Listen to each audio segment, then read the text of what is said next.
to do some testing, so buckle up and let's get started.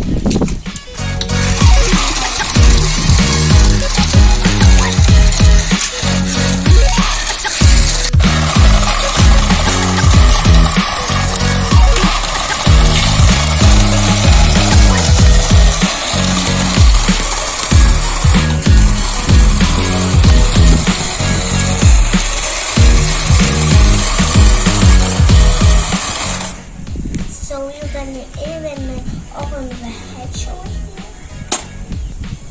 So that's my car. If you like this video, please